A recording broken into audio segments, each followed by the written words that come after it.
Let's talk about the film Crumb Catcher, and this is one of the films that was actually shown at Fantastic Fest last year, and we didn't get the chance to watch it due to scheduling and all of that. Like, I'm telling you, you go into these festivals, you make this list of movies you want to watch, and then you ultimately watch a whole other list. That's how it happens, and it's always great, right? So the film is directed by Skotchdopole, and it stars Rigo Garay, Rae Peck, Speredakos, Lorraine Farris, and this film, I don't know, let's read a little bit about how we can describe this film without giving much away. So it says, at a remote estate in upstate New York, newlyweds Leah and Shane celebrate their honeymoon, but then they get harassed by John and Rose, and that's all I'll say. I think this is definitely one not know much about. But let's get into the film and what we thought about it. So before we do, make sure you hit that subscribe button, hit that notification bell. We're on the road to 35,000 subscribers. We just hit 32K. We're trying to reach 35K by the end of July. We're 10 days away. I don't know if we get there, but we get pretty close, I feel. So let's get into the film and our thoughts and opinions on it. So I will tell you, this is definitely a film I didn't know what I was going to expect getting into it. I just knew that there was a picture with Speredakos with a machinery, and that was it. You know, that's all I knew. I didn't even read the synopsis, to be honest. So this film honestly just has some great moments, really,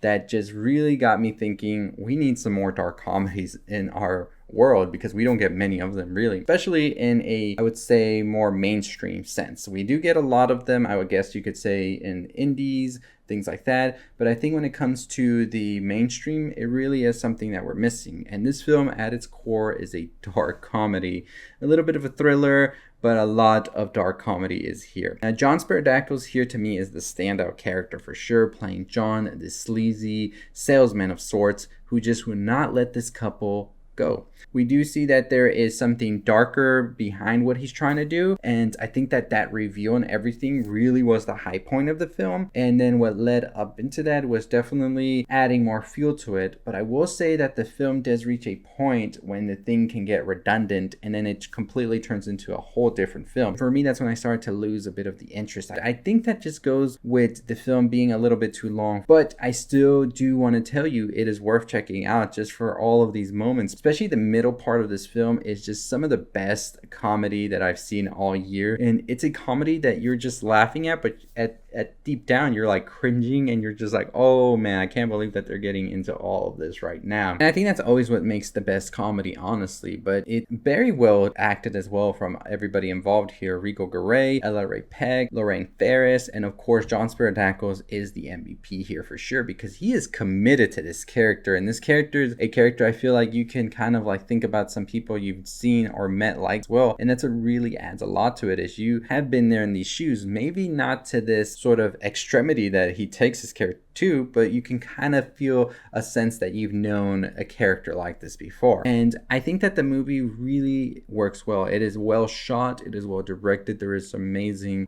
scenery here, beautiful cinematography as well.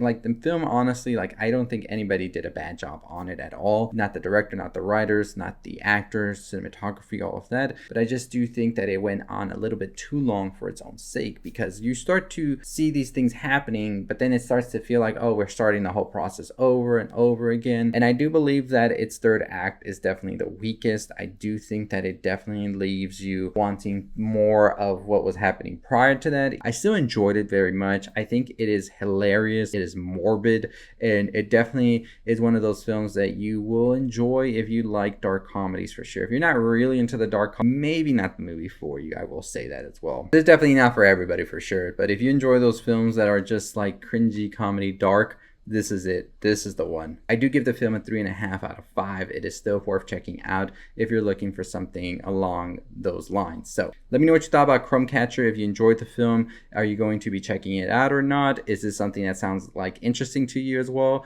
I do have a review as well for Oddity, which releases this weekend if you're looking for more of a horror film. If you're looking for more of a family type film, Twisters is that movie. I do have that review as well up, so go check out those reviews if you haven't already. Make sure you follow us on our website, www.culturelixir.com, where we post all of these reviews before we get the videos out, so that way you get the word out before you check out any of our videos. But as always, that's going to do it for us. Let us know what you thought about Crumb Catcher if you do catch it. We do have some more videos coming out this weekend, so stay tuned. A ton of stuff to talk about. We do have a big week ahead with San Diego Comic-Con, which we probably won't be attending, but we will still be discussing everything that's going to happen next week, because there should be a ton of announcements. Deadpool vs. Wolverine as well releases next week. So if you're interested in that, make sure you follow us because we'll be talking theories and all of that.